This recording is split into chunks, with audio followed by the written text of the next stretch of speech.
Tarım ve hayvancılık fuarımıza biraz önce Ozan Bey'in bahsettiği gibi ciddi manada hem il içinden hem de çevre illerden firmanın iştirak ettiği, özellikle Elazığ ilimizin geçit bölgesinde yer alması münasebetiyle Malatya, Tunceli, Bingöl, Diyarbakır, Muş gibi illerimizden ciddi manada 4 gün süresince üretici ve çiftçilerimizi burada ağırlayacağımız yeni teknoloji ve teknikleri, makine ekipmanları üreticiyle doğrudan buluşturacağımız bu fuarımızın başta sektörümüze, ilimize, bölgemize hayırlar getirmesini diliyorum.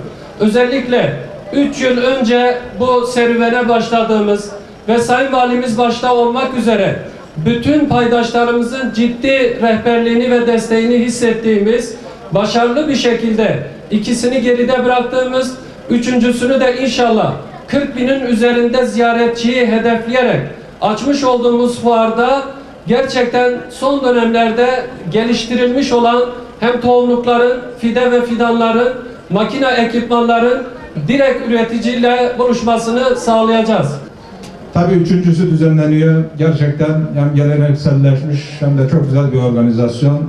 Özellikle çiftçimize, tarımımıza, hayvancılığımıza ciddi katkı verecek, ciddi katma değer üretecek güzel bir etkinlik, güzel bir program. Sayın Milletvekilimiz de söyledi, üçüncüsü değil.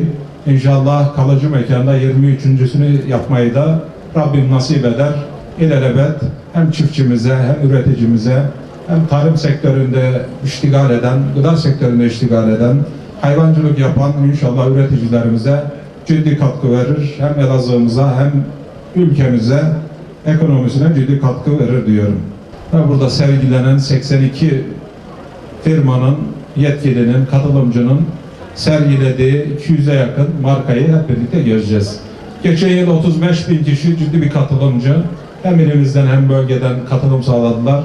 Türkiye'nin değişik yerlerinden gelerek ciddi bir oranda katılım sağlayarak tarım fuarının son derece başarılı geçmesini sağladılar. Bu sene hedef 40 bin. İnşallah yeni fuar alanıyla birlikte hem bölgede hem de ülkemizde önemli bir fuar alanıyla birlikte hem fuar sayısı artacak hem de katılımcı sayısı artarak inşallah daha başarılı hale gelecektir. Tabii ilimiz tarım ve hayvancılık yönünden hem markaları olan bir şehir, hem gelişen bir şehir, hem kalkınan bir şehir, hem de geçmişi son derece kültürü, geçmişi sağlam bir şehir.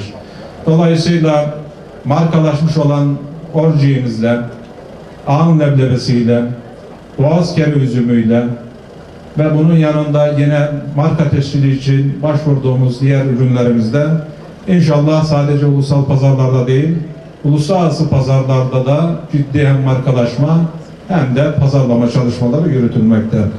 Tabii birincil üretimden ziyade, bu da önemli, çiftçilerimiz için fevkalade önemli, katma değer oluşturma, katma değerli ürünler yapma, markalaşma ve yeni pazarlara açılma çok önemli bir konu.